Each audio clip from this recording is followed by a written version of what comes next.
entrevues des éditions Louis-Ly. Aujourd'hui, je suis accompagnée de Chloé Girard, qui va être ma collaboratrice pour les entrevues. Bonjour Chloé. Salut! Et aujourd'hui, nous faisons une entrevue avec Chantal D'Amour, qui va avoir un livre qui s'en vient aux éditions Louis-Ly. Bonjour Chantal. Bonjour. Ça va bien aujourd'hui?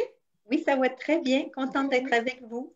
Oui, bien nous sommes contents de te recevoir. Aujourd'hui, on aimerait parler de ton prochain livre qui s'en vient. Donc, est-ce que tu pourrais nous dévoiler le titre? Oui, mon livre, c'est Lune sacrée, qui est le premier tome de la trilogie de La dérive des mondes. De quoi nous parle, en gros, ton livre? En fait, c'est un roman fantastique. Fantastique, ce qui veut dire très imaginaire, portail magique, univers parallèle, une grande prêtresse qui vieillit, qui cherche une petite jeune pour la remplacer, qui se retrouve dans son manoir une nuit de pleine lune. Alors, c'est très magie, fantaisie. Évidemment, dans la fantaisie, il y a toujours le vilain qui est là, mais il y aura toujours le vilain. C'est toujours l'ombre et la lumière qui combattent. Mais en fait, pour expliquer un petit peu plus, j'ai ajouté un petit peu plus de mystère ou de différence dans le côté ombre et lumière, dans le sens que c'est pas un classique on tue le méchant à la fin pour a sauvé le monde. J'ai mis un petit peu plus de subtilité. C'est pas tout à fait noir ou blanc, il y a un peu plus de gris. Dites-moi, vous me parliez de l'ombre, de la lumière. Est-ce qu'il y a un personnage dans lequel vous vous reconnaissez? Oh, ça, c'est une bonne question. Je dirais dans les deux personnages principaux, en fait. Je dirais que la petite jeune qui arrive au manoir, c'est peut-être moi quand j'étais plus jeune. Puis la vieille prêtresse, je pense que c'est moi que j'aimerais devenir éventuellement. Je dis toujours que je veux devenir une vieille sage, que je vais vivre 100 ans. Puis je pense que c'est cette idée-là qui m'a inspirée pour le personnage de la grande prêtresse. Qu'est-ce qui vous a donné le goût d'écrire? Qu'est-ce qui vous inspire? Qu'est-ce qui m'inspire pour écrire? Je dirais les gens, en fait. J'adore les relations humaines, la complexité, puis montrer ça dans un livre, je trouve ça super intéressant. Créer un personnage qui est vrai, qui est vivant, un personnage qui va comme exister par lui-même, en fait, je dirais. Parce que je pense qu'un auteur n'a pas le droit de décider de faire une action puis de choisir un personnage au hasard pour lui faire faire son nouveau plot. Je pense que c'est le personnage qui doit être intègre avec lui-même, puis l'auteur va le laisser agir, en fait, va le laisser vivre. Puis c'est le personnage qui va dire « Ah, tiens, c'est lui qui pourrait faire ça. » Donc oui, je pense que c'est les relations humaines qui m'inspirent beaucoup. L'imaginaire aussi, évidemment. J'ai écrit depuis que je suis petite. Ça vous a pris combien de temps pour écrire le livre? Je l'ai commencé, honnêtement, dans les années début 2000.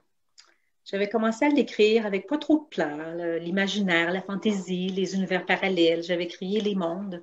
Puis c'est par après, quand il y a peut-être 5-6 ans, que j'ai décidé de le reprendre avec la suggestion de mes garçons qui l'avaient lu plus petit, puis qui ont vieilli, puis qui m'ont dit, peut-être qu'on pourrait faire quelque chose avec ça. Donc, j'ai repris, puis j'ai comme tout créé, peut-être une histoire qui se tient davantage en réunissant tous les univers ensemble, puis un plan au début, comme une intention de la grande prêtresse, en fait, que j'ai mis dans le livre. Donc, ça m'a pris plusieurs années pour le faire. Le deuxième va être plus rapide, je pense. Est-ce que c'est une suite du premier ou ça va être un autre univers? Non, en fait, c'est le même univers de magie que je vais garder. La même magie, les mêmes univers, mais ça va être complètement une autre histoire, des nouveaux personnages, parce que le tome 1 se termine à la fin du livre, en fait. Est-ce que tu as un meilleur moment pour écrire dans la journée, dans la semaine? Y a-t-il une façon pour toi que tu travailles tout le temps de la même façon ou complètement différent? Moi, je suis une fille du matin, en fait. C'est le matin que j'ai plus d'imagination. En fait, je dirais que souvent, c'est ça qui me fait sortir du lit.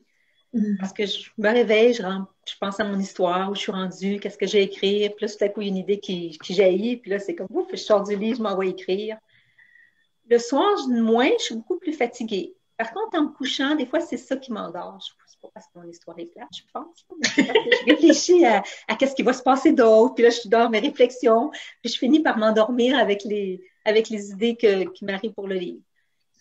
J'ai vraiment une idée que je ne veux pas perdre. Là, je tire mon téléphone, je fais un petit enregistrement de l'idée, puis là, je m'endors là-dessus. C'est vraiment le matin que j'écris. Le soir, je pense que Tricia et moi, on se reconnaît là-dedans parce qu'on dit tous ça dans nos entrevues qu'on a nos téléphones à portée puis qu'on écrit ou on s'enregistre toutes nos idées sur nos téléphones. Oui, si c'est une petite idée courte, une petite note rapide. Si c'est trop long, OK, on va juste le dire, puis après ça, on décortiquera parce que le téléphone, il prend tout croche, mais c'est pas grave, au moins l'idée de base est là, il faut l'écrire. Dans la voiture, je fais ça. Dans la voiture aussi, je fais ça. Ah ouais? Oui. Oui, c'est vrai, parce que c'est plus facile de l'enregistrer, puis en plus, c'est moins dangereux pour la route aussi. Fait que... Comment est-ce que vous avez découvert les éditions Louis? J'ai rencontré Tricia dans les événements qui sont organisés par l'Association des auteurs des Laurentides. En fait, la première fois qu'on s'est rencontrés, on a échangé nos livres fantastiques une et l'autre. Puis après, c'est Tricia qui est revenue pour me proposer de faire une réédition de mon tome que j'avais déjà écrit. Parce que l'histoire lui avait plu. Oui. Super. Puis on sait que votre livre donc va paraître, rappelle-moi Tricia, le 15 mai. Donc on va pouvoir avoir votre livre à partir du 15. Oui. Exactement. Puis il va être disponible dans toutes les librairies. Il va être disponible aussi. Je suis sûre qu'on va avoir moyen d'avoir peut-être une journée dédicace avec Madame D'Amour qui va vouloir venir nous voir. C'est le premier matelette. Bref, on a plein d'occasions cet été de pouvoir rencontrer nos auteurs puis de pouvoir promouvoir nos sorties de livres. Fait que ça va être plaisant là, à ce moment-là. Merci beaucoup pour cette entrevue, Chantal. Ce fut très plaisant et on a vraiment hâte de pouvoir lire Lune sacrée, La dérive des mondes 1. Merci, Chloé, d'avoir participé à cette entrevue. Donc, je vous remercie toutes les deux. C'était vraiment très plaisant. Je suis sûre que les lecteurs et les auditeurs sur Facebook vont être contents de vous avoir rencontrés.